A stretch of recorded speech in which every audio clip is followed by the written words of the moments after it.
This course is based on 3 ideas. First, that we all have unconscious biases that often help us make sense of the world around us.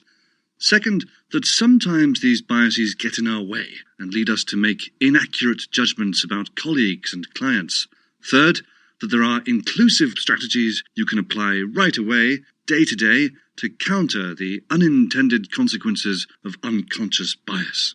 Here's a preview of where we're going in this short course.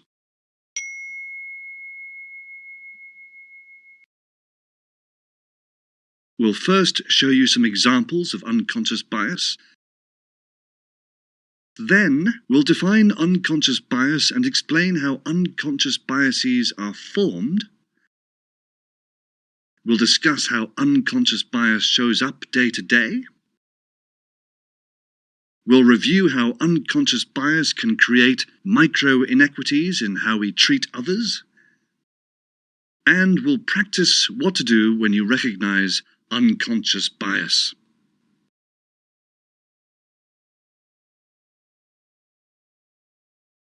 First, let's make sure you know how to navigate through this course. Use the options at the top right to view the course menu, view the narration transcript, and access some additional resources. For additional help, click the compass icon. Now let's get started. To follow are some real-life examples of how unconscious bias can impact hiring decisions.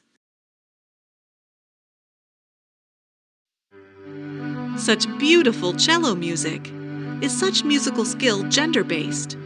Before the 1980s, you would think so, because among the Big 5 orchestras in the United States, only 12% of the musicians were women. Judges were selecting more men because they unconsciously thought their music sounded better than music from women. What began to tip the scales and change this gender bias in orchestras? The answer: blind auditions. Starting in the 1970s, many orchestras began auditioning musicians behind a screen.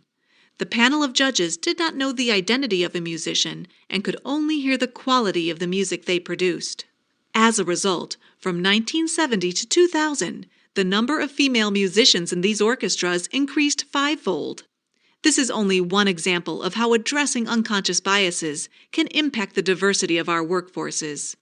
Removing a data point that might trigger an unconscious bias, in this case gender, can influence a judge's ability to appreciate the quality of a performance.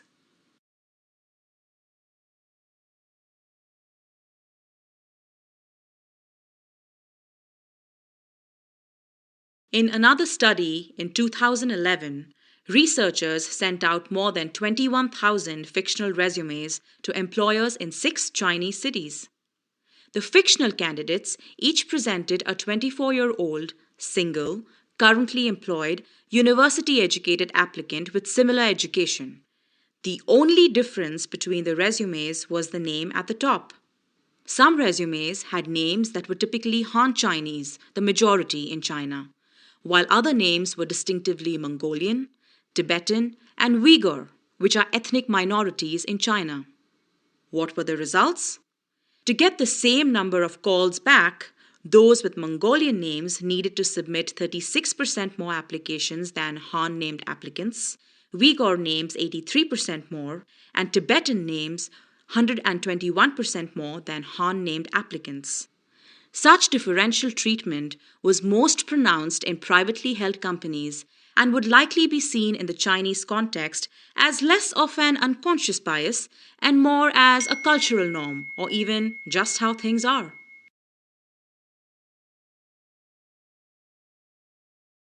Suppose you worked with these 2 individuals. What are your first impressions of them? Type what first comes to mind. Your responses won't be shared with anyone, so be honest with yourself and just type the first thoughts that come to mind. When you're finished, click Next.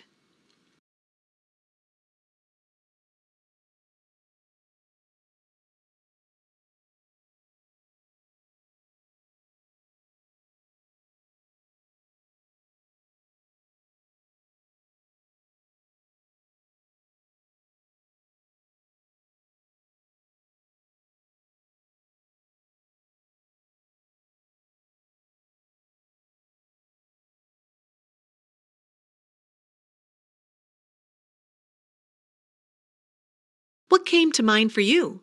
If they were your colleagues, did you imagine certain skills and abilities that each person would or would not possess? And once revealed, did their credentials and skills surprise you? Remember, we didn't know anything about these two people when we formed our automatic first impressions about them. We only had their photographs. The takeaway is this: both individuals represent best-in-class experts. And if we made an incorrect assumption about them without yet knowing their background, then our first impression and unconscious bias may have led us to overlook the incredible value they could bring to a team. So what exactly is unconscious bias? Now that we've had some examples, let's establish a definition. Unconscious bias is a mental model or shortcut that we're not aware we have. Decades of science tell us that unconscious bias operates in our brain at a very subtle level, below our awareness and perception. Such biases help us make sense of the huge amounts of information we process each day, and are based partly in human biology and partly on what we've internalized from our life lessons. To help crystallize the definition for you, here are two examples of the impact and unintended consequence that unconscious bias can have.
Science proves that unconscious bias is a part of the human experience. Click here to learn more about how our brain develops shortcuts and mental models.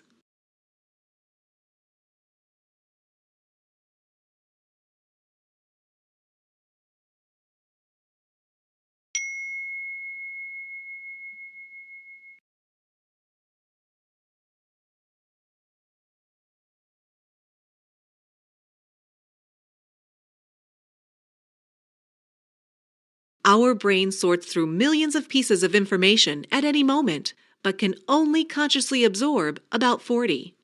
Since we have so much information thrown at us every second, our brains evolved to produce shortcuts to quickly determine what we perceive as preferable and what we do not, before we can actually think about it. Neuroimaging shows that decision-making automatically triggers specific regions of the brain responsible for unconscious processing of information. In other words, the brain hardwires unconscious shortcuts between certain data points and certain decisions before we can consciously make a decision based on objective data.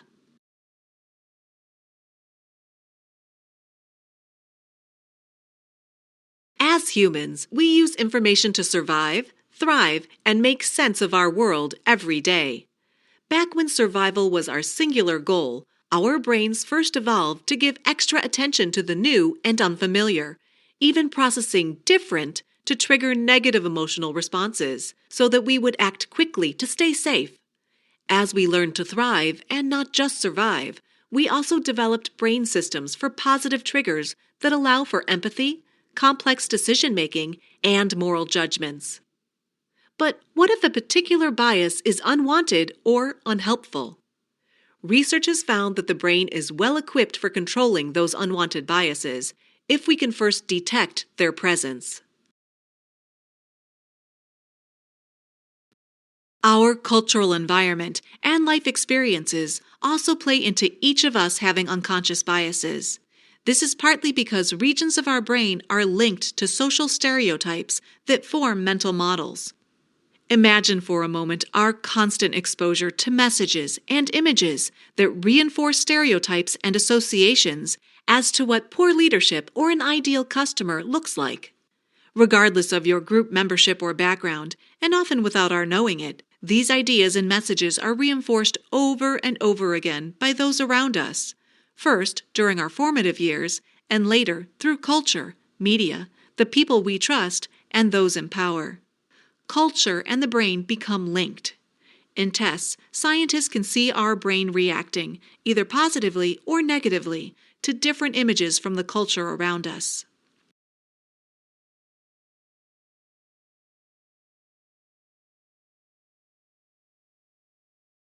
Once created, mental shortcuts eventually become hardwired to form unconscious biases used in decision making.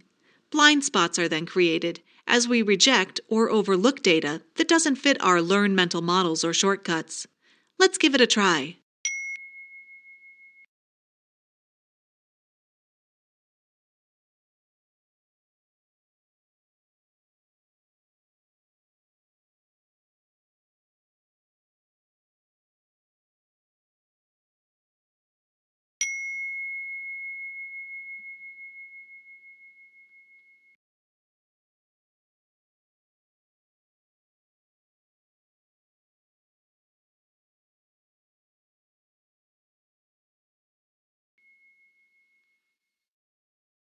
We often refer to these images as optical illusions, but we'd be more accurate describing them as brain illusions. Why? Because the experience is not created by our eyes, but by our brain. Shepard, who created the illusion with the two tabletops, says that we're generally unaware that we're imposing our own mental model on the tabletops. We won't believe they are the same size until we see the proof ourselves. But the good news is, once we see the proof, if not right away, then eventually, we believe the tables are the same size. This means our mental models can be expanded in many ways. This is why addressing unconscious bias is so important. Because if we can learn to recognize the mental models and shortcuts our brains have formed, then we can retrain our brains.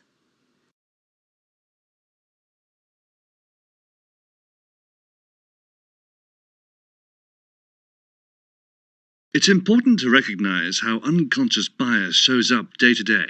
Why?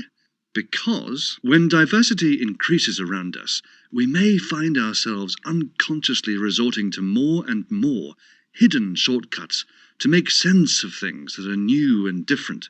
We may inadvertently filter out critical data about people, information that can change the way we work with that person and assess their abilities. You already saw two examples of how unconscious bias impacts hiring with the orchestra and resume examples. Let's review how it could also impact promotion decisions or the selection of individuals for your client or project teams.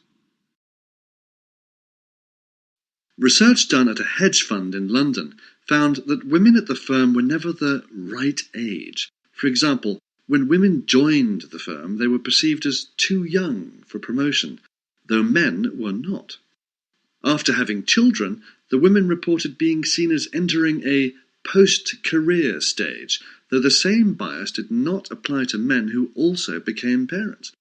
The University of Essex researcher who led the study concluded that women were thought of as both too young and too old pretty much at the same time.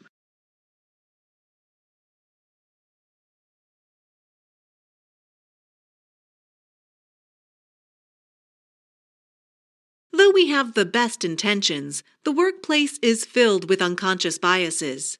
Our brains are designed to use a lot of visual and verbal cues to create shortcuts as we assess people and their capabilities. So, what's the impact on our bottom line? Unless we address them, the impact of collective biases will get in the way of the work we produce and how well we serve our clients and customers.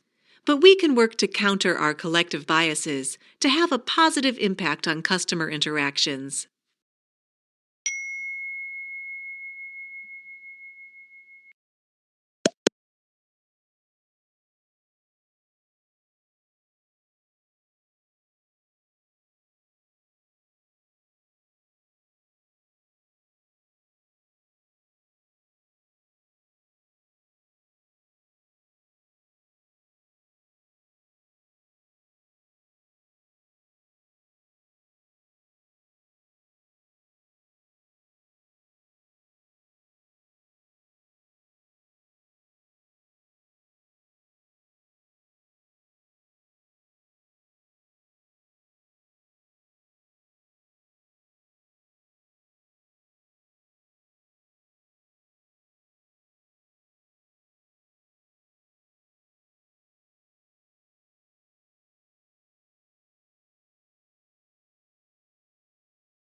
When unconscious bias shows up day to day, it can create micro inequities. To illustrate this, let's begin with a quick self assessment. Read through this list and carefully evaluate your own experience with each one. If it describes something you think you might have done in the past, check it off. Your responses are not being saved, they're for personal exploration only. And no one's watching, so free yourself to be completely honest. Do you find any of these examples surprising? How does this happen when we share the best intentions?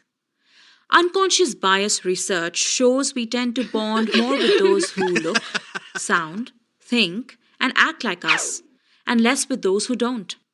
One way that unconscious bias manifests is through micro inequities, the kind of act we just explored in the self assessment, in which we are subtly more inclusive and affirming of some people over others. These actions set off a reaction and initiate a feeling or response that lead to some people feeling excluded or undermined. We've all done this in the past, whether consciously or unconsciously. But do we always recognize that we have done so? Often not. And we've all been recipients of those same behaviors. Identifying them and then working together to reduce them is critical.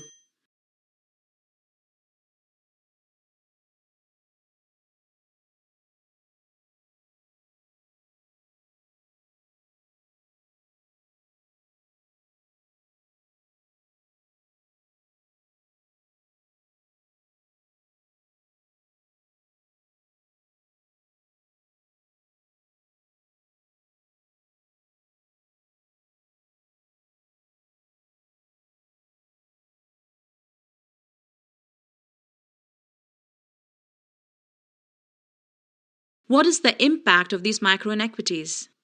In a Gallup survey of 1 million employees worldwide, data show that micro inequities disengage colleagues. If we don't address the ways that unconscious bias creates micro inequities, then we are missing out on the best talent. We are not fully engaging our entire workforce, and we are not as inclusive or innovative as we could be.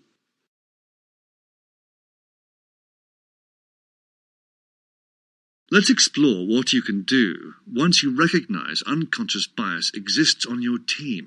For each scenario, think about how you'd respond. Then, click each question to see one suggested way to address the situation.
So, what actions can we take to address unconscious bias?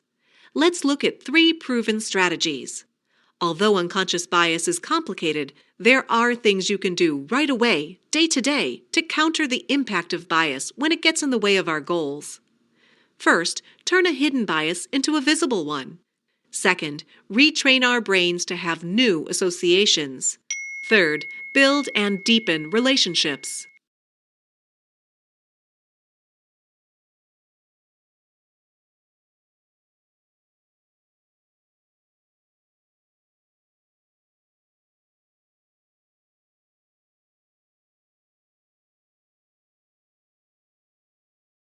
According to Dr. Banerjee, co-author of Blind Spot: Hidden Biases of Good People, the first step to defeating our hidden biases is to be honest with ourselves about the blind spots we have. Having a bias is only human. The only shame is in making no effort to improve. And human beings are an improving species. We have been improving ourselves in every way over millennia. Click the example icon on screen to learn more about how you can recognize your own unconscious biases.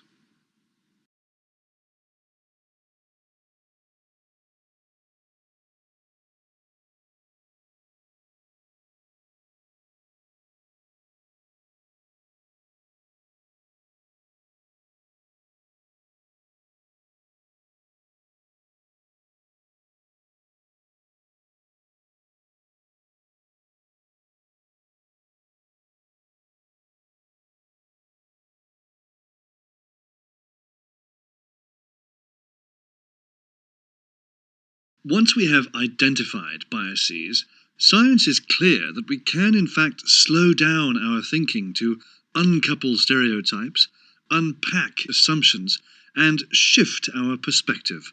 For practice, click the image of the long jumper for a quick activity.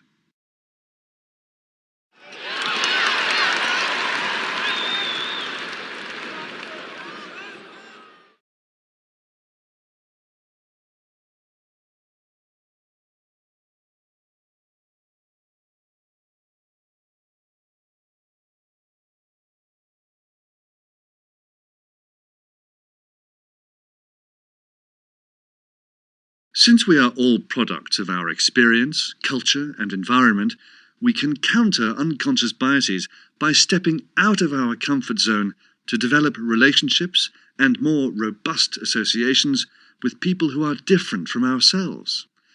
This lets us counter both positive and negative stereotypes with real and accurate insights from groups that are unfamiliar or new. Click the example icon on screen to learn more.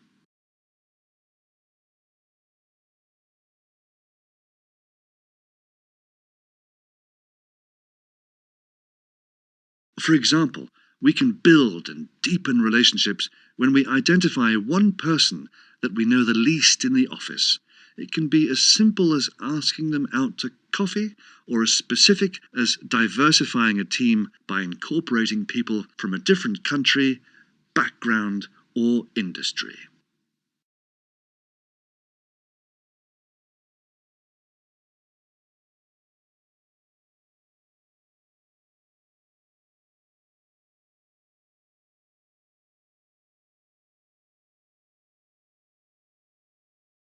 After making new associations, we must intentionally practice inclusive behaviors. Inclusive behaviors, as the name suggests, are intentional actions that help us fully utilize all talent and provide the best service to our clients.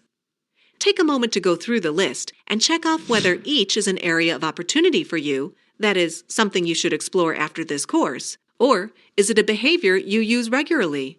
Take note of those which might be especially applicable for your team or role. When you're finished, click the Resources tab to download this list.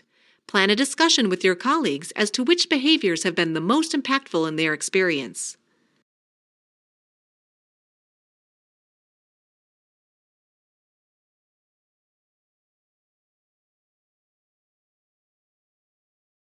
Let's recap where we've been.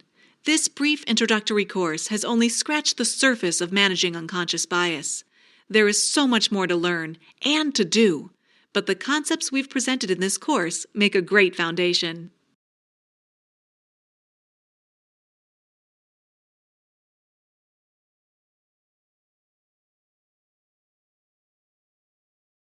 Now think about what you personally will do over the next 30 days to help manage unconscious bias. Fill in the blanks on screen.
Congratulations on completing this course.